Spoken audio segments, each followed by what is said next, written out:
ॐ सोमनाथाय नमः। ॐ मल्लिकार्जुनाय नमः। ॐ महाकालेश्वराय नमः।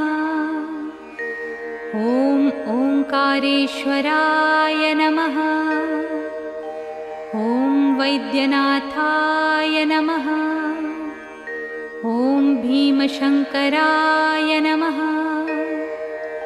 ॐ रामेश्वराय नमः। ॐ नागेश्वराय नमः। ॐ विश्वेश्वराय नमः। ॐ त्र्यंबकेश्वराय नमः। ॐ केदारेश्वराय नमः। ॐ भुस्मेश्वराय नमः।